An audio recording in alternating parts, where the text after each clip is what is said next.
जी, तो आज का लेसन हमारा बहुत ज़्यादा इंटरेस्टिंग होने वाला है क्योंकि इसमें हम कुछ नई बातें सीखेंगे, कुछ पुरानी बातें आपको दोबारा से दोहराई जाएंगी और कुछ नई बातें सीखेंगे। तो जैसा कि वीडियो देख के इतना तो समझ आ ही रहा होगा कि हमने क्या सीखना है, तो चलें फिर शुरू करते हैं। अस्सलामुअलैकुम, कैसे आप सब लोग? उम्मीद है खैरियत से होंगे। तो आज हम सीखेंगे कि छोटी ए जो है उसके साथ अगर एक हरफ अटैच हो जाए तो फिर उसकी बनावट कैसे बनेगी उस हरफ की, और अगर इसके साथ दो हरफ अटैच हो जाए, दो हरूफ अटैच हो जाएं, जुड़ जाए, तो फिर इसकी बनावट कैसे बनेगी। जैसे कि अगर हम लिखते हैं बे के साथ छोटी ए को मिला के, बे जमा छोटी ए यानी बे छोटी ए, हमारे पास आता है बी। यहाँ पर बे का एक दंदाना बनेगा और उसके साथ छोटी ए, ये हो गया बे छोटी ए बी।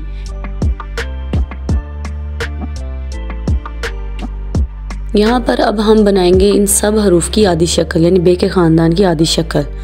बे, पे, ते, फिर हम लिखते हैं टे, फिर हम लिखते हैं से, ये सब की ना आधी शक्लें हैं। बे, पे, ते, टे, से की आधी शक्लें हैं। जब हम इनके साथ लिखते हैं ना छोटी ए, इसे हम कहते हैं आधी हरूफ तहज्जी, यानी बे की आधी हरूफ तहज्जी है ये। अब इनके साथ हमने जोड़ दिया छोटी ए, ये अब इनके साथ लग गया है छोटी ए। बे छोटी ए बी, पे छोटी ए पी, ते छोटी ए टी, टे छोटी ए टी और से छोटी ए सी। तो इस तरह आसान सा तरीका है छोटी ए की तख्ती में बी, पी, ती, टी और सी लिखने का।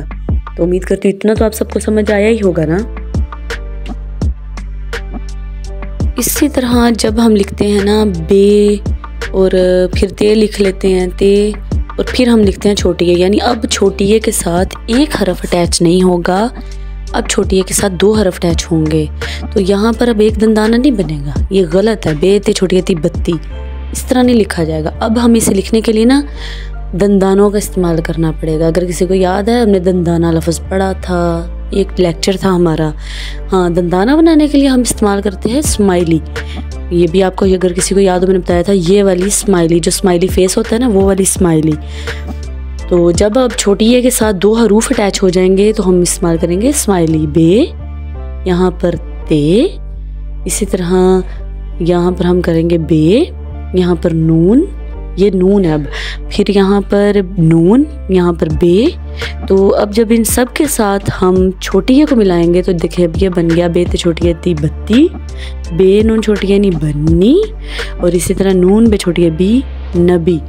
तो जब दो हरूफ मिलेंगे तो फिर यहाँ पर एक स्माइली बनेगी। सीधा एक दंदाना नहीं बनेगा, एक दंदाना और एक कर्व, यानी दो हरूफ तहज्जी छोटी ए के साथ जब मिलते हैं तो फिर हम एक दंदाना नहीं बनाते, फिर हम बनाते हैं यहाँ पर स्माइली बनाते हैं। ये एक दंदाना नहीं बनेगा। अब इस तरह जब दो हरूफ मिलेंगे तो इसके साथ अब स्माइली बनेगी एक। ये इसकी शक्ल आप अगर गौर करो तो आधी शक्ल इसकी अलिफ मद्दा के मद्दा जैसी भी है। ठीक है, उम्मीद करती हूँ इतना तो समझ आया होगा। अच्छा जी, इसके बाद अब आता है अलिफ मद्दा। अलिफ मद्दा पता नहीं लोगों ने इतना इसे मुश्किल क्यों समझा हुआ है। अलिफ मद्दा ना एक हरफ नहीं है, ये एक लफ्ज़ है। हमें ज़्यादातर स्कूलों में जो है ना इसे पढ़ाया जाता है अलिफ मद्दा बे पे, हालांकि अलिफ मद्दा हरूफ तहज्जी में नहीं आता। अलिफ मद्दा जो है हमारे पास एक लफ्ज़ है, लफ्ज़, जो कि मैंने शायद आपको पहले भी बताया था कि अलिफ मद्दा जो होता है ना, जैसे हम लिखते हैं बे अलिफ, ये हमारे पास बन गया बा, यानी बे की आधी शक्ल और अलिफ बा। इस तरह जब हम लिखेंगे जीम, जीम के साथ जैसे जब हम मिलाएंगे जीम और उसके साथ जब मिलाएंगे अलिफ, तो ये हमारे पास बन गया जीम अलिफ जा। तो इसी तरह जब बे के साथ अलिफ लगाया, जीम के साथ अलिफ लगाया, अब इसी तरह जब हम अलिफ के साथ अलिफ लगाएंगे, यानी अलिफ और अलिफ मिलकर अब हमारे पास आता है अलिफ मद आ। अलिफ मद होता है लफ्ज़ और इसकी आवाज़ है आ, जैसे बे अलिफ बा, अलिफ मद आ, ये एक लफ्ज़ है। तो उम्मीद करती हूँ इतना तो समझ आना चाहिए। और जैसे मैं एक जुमला लिखती हूँ इधर आ, ये अब मैंने लिखा इधर आ, इसमें आप गौर करें हमारे पास एक जुमला है। यहाँ पर ना हम इस जुमले में हमारे पास दो लफ्ज़ आए हैं, एक इधर और एक आ। तो ये दो क्या हैं, लफ्ज़ है। दो लफ्ज़ों से मिलकर हमारे पास एक जुमला बन रहा है।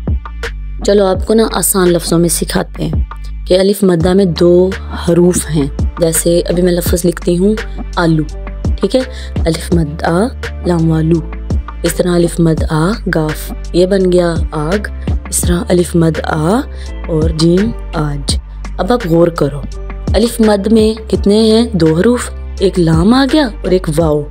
तो ये हमारे पास कितने हरूफ हुए आलू में? 4 हरूफ मिलके आलू बन रहा है। इस तरह अलिफ मद 2 हरूफ, गाफ 1 और ये टोटल 3 हरूफ बने और हमारे पास लफ्ज़ बना आग।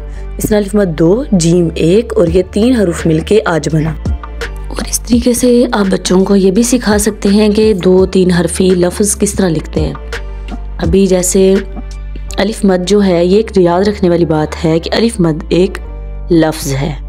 अलिफ मद इसकी आवाज़ क्या होगी? आ।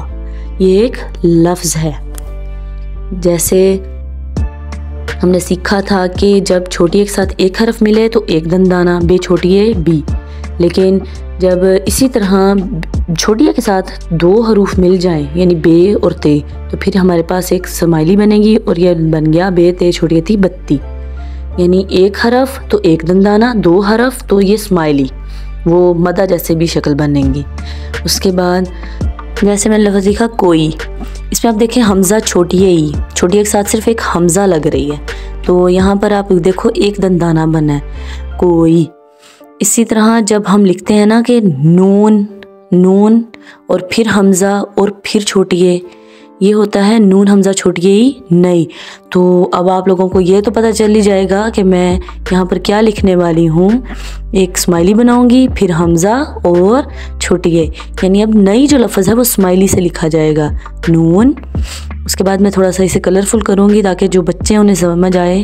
फिर हमज़ा और फिर इसके बाद यहाँ पर हम बनाएंगे छोटी ए, तो नून हमज़ा छोटी ए ये बना नई। उम्मीद करती हूँ आज के सबक की अच्छे से समझ आई होगी कि अलिफ मद एक लफ्ज़ है और अगर एक हरफ है तो एक दंदाना, 2 हरूफ हैं तो स्माइली। तो अगर आज का लेसन आपको अच्छा लगा है, समझ आई है, तो मुझे कमेंट्स में ज़रूर बताइएगा और मेरे चैनल को सब्सक्राइब करना ना भूलें। अल्लाह हाफिज़।